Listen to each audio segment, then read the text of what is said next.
Prime Minister Khan, thank you very much for joining us. Let me start by asking you your assessment of the situation in Afghanistan right now, with U.S. troops almost completely out after 20 years. Well, Judy, I think the U.S. has really messed it up in Afghanistan. You see, first of all, they tried to look for a military solution in Afghanistan when there never was one. And people like me who kept saying that there's no military solution, who know the history of Afghanistan, people like me were called anti-American. I was called Taliban Khan. For anyone who objected to this way of, I don't know what the objective was in Afghanistan, whether it was to have some nation building or democracy or liberate the women, whatever the cause was, the way they went about it was never going to be the solution. So when they finally decided that there is no military solution, unfortunately, the bargaining power of the Americans or the NATO forces had gone. When there were 150,000 NATO troops in Afghanistan, that was the time to go for a political solution. But once they had reduced the troops to barely 10,000, and then when they gave an exit date, the Taliban thought they had won. And so therefore it was very difficult for now to get them to compromise. It's very difficult to force them into a political solution. So because they think that, they won. Well, whatever has happened in the past, right now, the Taliban are on the ascendancy. They are, in fact, saying President Ghani should step down from office right now. Do you think he should? My view was that when President Ghani went for the presidential election, already the talks with Taliban had started. And Pakistan, I have to say, played a huge part in pressurizing the Taliban to talk to the Americans. So the Taliban were already talking to the Americans. And so I felt that President Ghani should not have gone for his election then. He should have waited. He should have made an inclusive sort of, the moment he held the elections, the Taliban became outsiders and he was the president. I felt that he should have delayed the election so that everyone could have been included in the electoral process. So automatically there would have been some political settlement. But once he became the president, he then wanted the Taliban to come and talk to him. Taliban did not refuse to talk to him. They were willing to talk to the Americans, to the other Afghan leaders, but they would not talk to President Ghani. And that's where the deadlock took place. Well, whatever has happened in the past, as we said, the Taliban now is on the rise in Afghanistan. Is that a good outcome for Afghanistan? See, the only good outcome for Afghanistan is that if there is a political settlement which is inclusive, so they form some sort of a government that includes all sorts of different factions there. And obviously Taliban part of that government. The worst situation in Afghanistan would be if there's a civil war and a protracted civil war. And from Pakistan's point of view, that is the worst case scenario, because we face two scenarios. One, a refugee problem. Already Pakistan is hosting over 3 million Afghan refugees. And what we fear is that a protracted civil war would mean more refugees. And our economic situation is not such that we can have another influx. Secondly, the worry is that the civil war will flow into Pakistan, because the Taliban are basically ethnic Pashtuns. Now, there are more Pashtuns on our side of the border than in Afghanistan. And so the worry is that if this goes on, the Pashtuns on our side will be drawn into it. So that also is the last thing we want. And I do want to ask you about Pakistan. But before we leave Afghanistan, the United States has been asking your government for many years to help in the effort to fight the Taliban in Afghanistan. But the U.S., other organizations now say they have massive amounts of evidence that Pakistan has helped the Afghan Taliban with military, with intelligence, has helped them financially. How do you explain that this is a terrorist group operating in Afghanistan? How do you explain the support your government has given repeatedly over the years to the Afghan Taliban? Judy, I find this extremely unfair. And so you should know a little bit of the history. Come 9/11, Pakistan had nothing to do with what happened, the terrorist act in New York. Pakistan, in the sense that Al-Qaeda was based in Afghanistan, there were no militant Taliban in Pakistan, no Pakistani was involved, and so when the Pakistani government decided to join the US's war on terror, this country was devastated by that. 70,000 Pakistanis died in that war, which we had nothing to do with. We had over $150 billion lost to the economy. Now, you know what happened in Pakistan? We had these, in the 80s, the militant groups created to fight the Soviets, funded by the Americans, trained by the Pakistan Army. When we joined the American war on terror, and these groups were trained to fight foreign occupation, which was the Soviets, but now when the Americans came, we told them that no, this is no longer jihad, it's terrorism. They turned against Pakistan. So at one point, Judy, we had 50 different militant groups attacking the Pakistan Army and the security forces. So we, as I said, lost 70,000 people. To be blamed for NATO and US not succeeding in Afghanistan, I find is extremely unfair.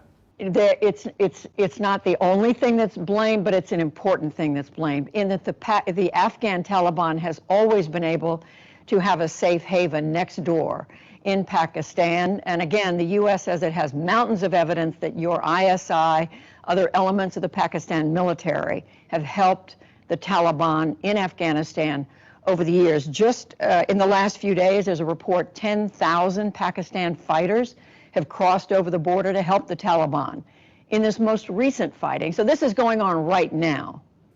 Judy, for a start, this 10,000 Taliban, or they call the Afghan government said jihadi fighters, have crossed over. This is absolute nonsense. Why don't they give us evidence of this? Firstly, let me just go back. When they say that Pakistan gives safe havens, sanctuaries to Taliban, where are these safe havens? When we say there are 3 million Afghan refugees in Pakistan, who are, by the way, the same ethnic group as the Taliban, Pashtuns.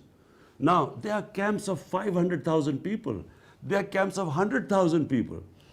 And Taliban are not some military outfit. They are normal civilians. And if there are some civilians in these camps, how is Pakistan supposed to hunt these people down? How can you call them sanctuaries? Time and again, Pakistan has said, please take back these 3 million refugees. Huge burden on our economy. But Afghanistan was never in a situation. There's more or less been constant fighting for almost 40 years. So therefore, Pakistan is left with these refugees. Amongst these refugees, if they are Taliban fighters or supporters, how are we supposed to know? And we have been saying this time and again to the US. Are you saying there's nothing that Pakistan could be doing to stand up to the Taliban after all these years? And again, the border has become almost porous for Taliban to be able to go back and forth. Let me ask you, Mr. Prime Minister, what relationship do you want now with the United States? You've said under no circumstances would you allow the U.S. to set up the CIA to have any sort of bases in Pakistan to support counterinsurgency. But are you saying no cooperation with the U.S. To fight terrorism? Judy, let me first clarify. the border between Pakistan and Afghanistan is 1,500 miles long. It is one of the most mountainous countries, and it never had a border. This is called the Durand Line. People freely crossed from one side to the other. The tribes were divided by the British when this border was made in 1947. So there was never any border.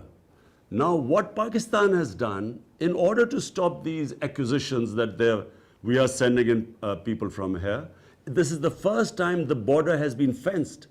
We have spent a huge amount of money to fence 90% of the border today. And finally, we will have a complete border there where there was nothing before.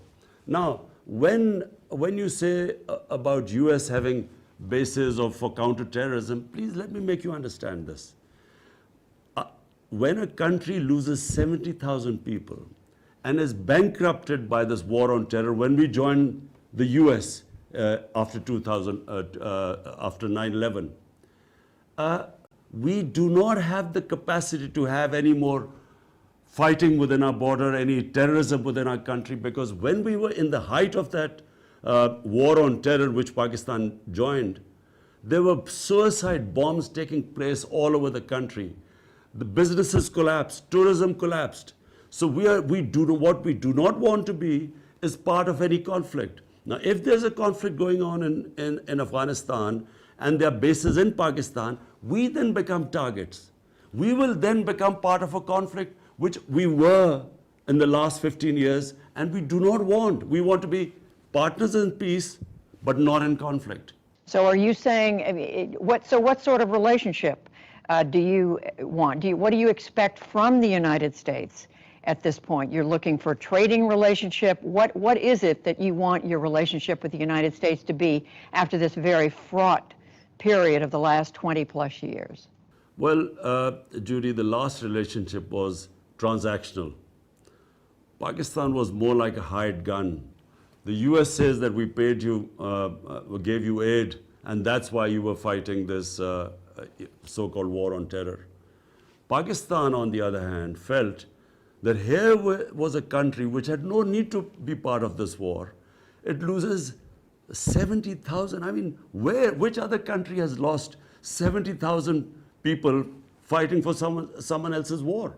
So Pakistanis felt that here we were fighting US's war, our economy devastated, aid was minuscule compared to the amount of money we lost in the economy, and yet we were blamed for the failure in Afghanistan. This is the Pakistani point of view. Now, Pakistan's position is very straightforward. We want to help, and we have helped, getting the Taliban to talk to the US, got them on the dialogue table, and this will be vouched by Zalmay Khalilzad, who's the American point person in Afghanistan and dealing with the Taliban. We have done our bit. Now, what we cannot afford now, if there is civil war, what US wants is bases in Pakistan, if there's civil war in Afghanistan. So, but if there's civil war in Afghanistan, bear in mind, more than the Pashtuns in Afghanistan, only about 1/3 to the Pashtun population, so 2/3 are in Pakistan. We will immediately get stuck into it. There will be terrorism within Pakistan in support of the Pashtuns. We do not want, apart from anything else, our country cannot afford it. We have just recovered from a desperate economic situation, and we do not want to go through it again. I hear that message. At the same time, do you expect that if the Taliban does succeed in Afghanistan, you're going to have a country next door where women, for one thing, are not allowed to have an education after the age of 8, that you're going to have a country run by a group of terrorists, in effect? But Judy, what are we supposed to do about it? I mean, here were the US for 2 decades in Afghanistan trying to force a military solution. The reason why we are in this position now is because the military solution failed. Now, what choices have we got? The best choice is that somehow we have a political settlement of Afghanistan where it is, as I repeat, an inclusive government. So Taliban sit down with the other side and they form an inclusive government. This is the best outcome. There is no other outcome. because the military solution has failed. Then why can't Pakistan use more of your influence to get the Taliban to sit down and to agree to some sort of solution? Because right now, as you just said, that looks very, very difficult. But Judy, look, short of taking military action, and by the way, military action, how do you take military action against Taliban in Pakistan? Because apart from their leaders, a few families living here, all we have are refugee camps. And what are we supposed to do there to flush out a camp of 500,000, how many hundreds of maybe Taliban fighters are there? How do we know that? So Pakistan's response is that if you want us to help you, then take back the refugees, then hold Pakistan accountable. In this current situation, all we can do is, whatever influence we have, push the Taliban for a political settlement, and I can tell you, no country has tried harder than us. Short of military action, we have done everything. But I repeat, when they think that the US is exiting and they are going to win, how much leverage have we got left? And in any case, half of Afghanistan is in Taliban hands. Why do they need sanctuaries in Pakistan? Are you prepared to accept Taliban victory next door? You're saying, in essence, there's nothing more Pakistan can do. Absolutely. There's nothing more we can do except push them as much as we can for a political settlement. That's all. But what happens in Afghanistan, we can only pray that the people of Afghanistan decide what government they want. And so we hope that that's what will happen in the end. They'll form some sort of an inclusive government. But that's for people of Afghanistan. As far as Pakistan is concerned, we have done what we can. And if people want us, when they say there's some Taliban crossing over the border, well, we have 3 million refugees here. So if the refugees go across the border, then hold us accountable.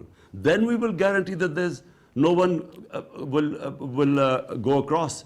But every day there are about 25,000 people who cross the border and come back because of the refugee situation here. Just final question, Mr. Prime Minister. If the Afghan Taliban is successful, that gives more strength even to the Pakistan Taliban. And its leader, Nur Wali Massoud, said in the last couple of days, quote, he's firmly hoping to take control of the Pakistani tribal border regions and make them independent. Well, you see, this is the worry, because when Pakistan was facing militancy and terrorism, from 2005 onwards to almost 2015, 10 years, what came into existence was the Pakistan Taliban. And this guy you are mentioning is a Pakistani Taliban. There were the Afghan Talibans, there were the Pakistani. And one of the groups that was attacking the Pakistani security forces was this Tehreek-e-Taliban. This is exactly what I said.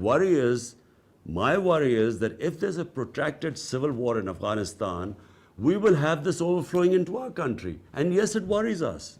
Last thing, I do want to ask you, take just a moment to ask you about a comment you made about the role of women in your country. You said in an interview last month that women themselves bear a large part of the responsibility for the concerning rise in the number of rape cases in Pakistan. I want to ask you if you truly believe that.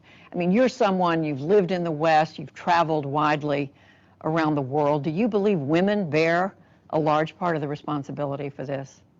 Look, Judy, anyone who commits rape, solely and solely that person is responsible. So let's be clear about that. No matter how much ever a woman is provocative or whatever she wears, the person who commits rape, he is fully responsible. Never is the victim responsible. My comments were completely taken out of context. They were simply talking about Pakistan society, where we are having a sharp rise in sex crimes. And sex crime does not include just women. More than rape, child abuse, which is going through the roof. So my comments were in that context, and it was, I used the word parda. In Islam, parda does not mean just clothes. And parda is not restricted to women only. Parda is for men as well. It means bringing the temptation down in a society. This is what I was talking about, and it was taken out of deliberately. And I have to say, because I know all the interviews I've given, never would I say such a stupid thing where a person who's raped is responsible for somehow. It's always the rapist that is responsible. Do you believe that the importance in your country of Islam complicates your ability to do something, to take a stronger stand against violence against women? Absolutely not. Islam gives dignity, respect to women. In fact, let me say, having traveled all over the world, I find that in Muslim countries, in Pakistan, even in other Muslim countries I've seen, women have far more treated with respect and given more dignity. You have odd cases everywhere in the world, but you look at the situation in Pakistan even now, I mean, look at the rape cases here, compare it to Western countries, they are minuscule compared to them. Yes, we have our issues, we have certain cultural problems, every nation has that. But that comes with cultural evolution, with education. But as far as a woman's dignity goes, respect, I can say after going all over the world, this society gives more respect and dignity to women. Prime Minister Imran Khan, thank you very much. We appreciate it. Thank you.